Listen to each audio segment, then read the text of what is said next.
ಮಲಗುವ ಕೋಣೆಯ ಬೆಳಕನ್ನ ಆರಿಸಿ ಮೊಬೈಲ್ ಆನ್ ಮಾಡುವುದರಿಂದ ಹಾನಿಕಾರಕ ನೀಲಿ ಬೆಳಕು ನಿಮ್ಮ ಕಣ್ಣುಗಳಿಗೆ ದೋಷವನ್ನುಂಟು ಮಾಡಲಿದೆ. ನಿಮ್ಮ ದೃಷ್ಟಿಗೆ ಮಾತ್ರ ತೊಂದರೆಯನ್ನುಂಟು ಮಾಡದೆ ಮೆಲಟೋನಿನ್ ಹಾರ್ಮೋನ್ ಉತ್ಪಾದನೆಗೆ ಮಾರಕವಾಗಲಿದೆ. ಇಷ್ಟೇ ಅಲ್ಲದೆ ನಿದ್ದೆಯ ಸಮಯದಲ್ಲಿ ಮೊಬೈಲ್ ಬಳಕೆಯಿಂದ ಉಂಟಾಗುವ ಹಾನಿಗಳನ್ನ ಇದೀಗ ಹೇಳ್ತೀವಿ ಕೇಳಿ. ಮೊಬೈಲ್ ಫೋನ್ ಹೊರಚೆಲ್ಲುವ ನೀಲಿ ಬೆಳಕು, ಅದರಲ್ಲೂ ಸ್ಮಾರ್ಟ್ ಫೋನ್ ಹೊಂದಿರುವ ಬೆಳಕು ಕಡಿಮೆ ತರಂಗಾಂತರ ಅಲುಗಾಡುವಿಕೆಯನ್ನ ಈ ಬೆಳಕು ಒಳಗೊಂಡಿದೆ. ಇದು ಹೆಚ್ಚು ಸಮಯ ನಿಮ್ಮ ದೃಷ್ಟಿಯ ಮೇಲೆ ಪರಿಣಾಮವನ್ನ ಬೀರಲಿದೆ ಮತ್ತು ಹಾನಿಯನ್ನು ಉಂಟು ಮಾಡಲಿದೆ. ಇನ್ನು ಹೊರಚೆಲ್ಲುವ ನೀಲಿ ಬೆಳಕು ಮೆಲಟೋನಿನ್ ಹಾರ್ಮೋನ್ ಉತ್ಪಾದನೆಯನ್ನ ಕುಂಠಿತಗೊಳಿಸಲಿದೆ. ನಿಮ್ಮ ನಿದ್ದೆಯ ಚಕ್ರವನ್ನ ನಿರ್ವಹಿಸುವ ಈ ಹಾರ್ಮೋನ್ ಮೇಲೆ ನೀಲಿ ಬೆಳಕು ದುಷ್ಪರಿಣಾಮ ಬೀರಲಿದೆ. ನಿದ್ದೆ ಮಾಡುವಾಗ ಫೋನ್ ಬಳಸುವುದು ನಿಮ್ಮ ನಿದ್ದೆಯನ್ನು ಹಾಳು ಮಾಡಲಿದೆ ಮತ್ತು ಖಿನ್ನತೆಗೆ ನಿಮ್ಮನ್ನ ನೂಕಲಿದೆ.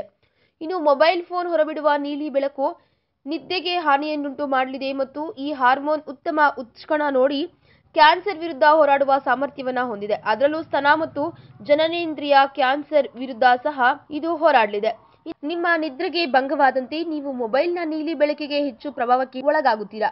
ಇದು ಮೆದುಳು, ನಿಮ್ಮ ನೆನಪಿನ ಶಕ್ತಿಯ ಮೇಲೆ ಪರಿಣಾಮ ಬೀರಲಿದೆ.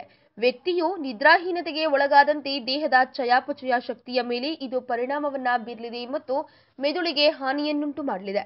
ಇನ್ನು ಕತ್ತಲೆ ಬೆಳಕಿನಲ್ಲಿ ನೀಲಿ ಬೆಳಕನ್ನ ನೋಡುತ್ತಿದ್ದಾಗ ಇದು ನಿಮ್ಮ ಕಣ್ಣಿಗೆ ಸುಸ್ತು ಮತ್ತು ನೋವನ್ನ ಉಂಟು ಮಾಡುತ್ತೆ.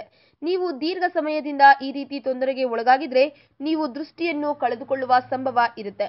ಹಾಗಾಗಿ ಪ್ರಸ್ತುತ ದಿನಗಳಲ್ಲಿ ಹೆಚ್ಚು ಜನ ಸ್ಮಾರ್ಟ್ ಫೋನ್ಗಳನ್ನ ತಮ್ಮ ವಿದ್ಯಮಾನದ ಮತ್ತು ತಾವು ಬಹಳಷ್ಟು ಬ್ಯುಸಿ ಇರುವ ಕಾರಣ ಹೆಚ್ಚಾಗಿ ರಾತ್ರಿ ವೇಳೆ ಅಂದ್ರೆ ನಿದ್ದೆ ಮಾಡುವ ಸಮಯದಲ್ಲಿ ಹೆಚ್ಚಾಗಿ ಸ್ಮಾರ್ಟ್ ಫೋನ್ ಅನ್ನ ಬಳಸ್ತಾರೆ.